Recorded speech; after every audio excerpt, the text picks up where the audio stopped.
Hey, boys and girls. Yesterday, you read the book Come On Rain, and that was such a fitting day since it was so rainy yesterday. Today, you are going to be reading a nonfiction text called Rainy Weather Days. Now, before you read this text, there are a few things that I want you to do. The first thing says, listen to the song Raindrops Keep Falling on My Head.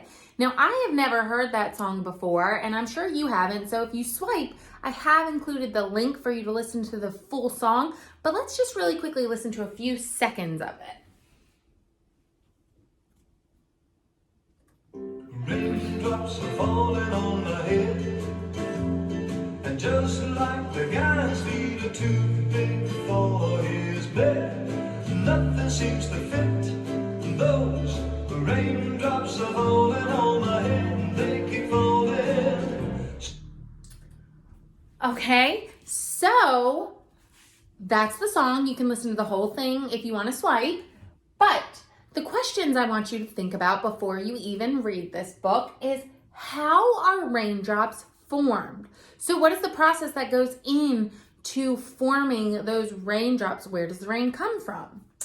And how big do you think a raindrop is? So for this, I want you to think back, use your prior knowledge.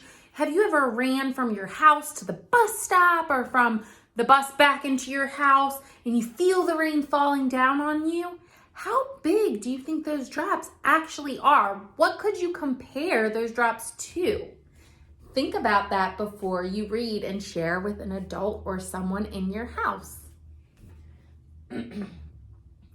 Now that you've read the book, I want you to go back and look at the text for these questions. So the first question says, go back to pages 4 and 5.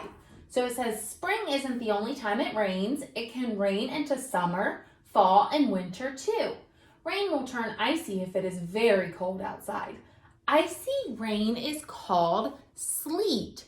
So here I see the word sleet is highlighted, and a couple weeks ago we talked about how those highlighted words mean that they are important vocabulary words. So I've gone ahead and I've defined sleet for you. Sleet is ice pellets that are sometimes mixed with rain or snow. So sleet is ice, okay? How does rain turn into sleet? I want you to think about this. If you ever want to make ice, how would you turn your water, like the rain, into that ice or sleet? What has to happen? I bet you know. Okay, and then the next question, once you go back to pages 6 and 7. Raindrops come from clouds. A cloud is made from tiny water droplets. The tiny droplets crash into each other. They make bigger drops. When the drops get too heavy, they fall as rain. So if you read right in the text, you can answer the question, where does rain come from? That is explicitly stated right in the text.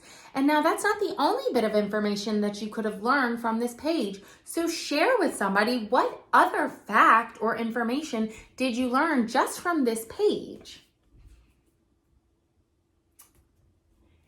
If we look at pages 8 and 9, it says the smallest raindrops are the size of a tiny dot.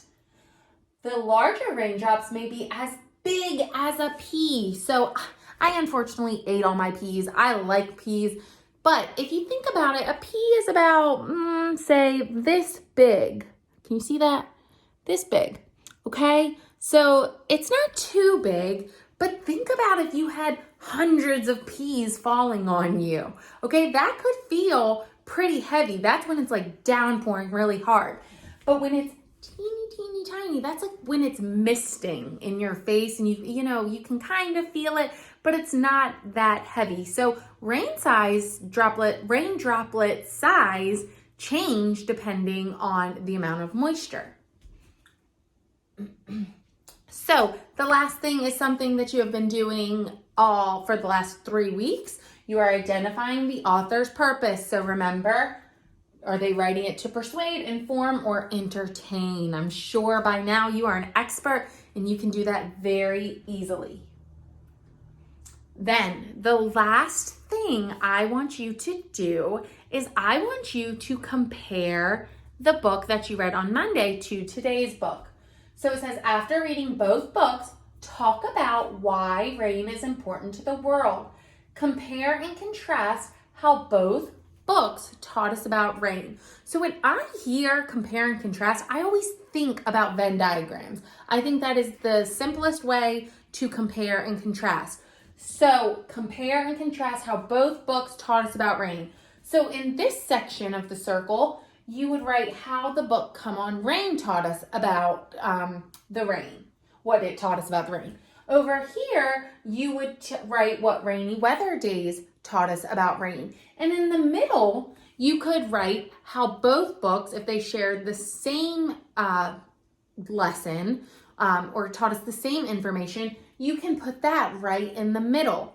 And then that's doing the comparing and contrasting. But then maybe on the side, you might want to answer the question, why rain is important to the world. Okay? So good luck. You're going to do incredible on this. I cannot wait to see your Venn diagrams. Have a good day.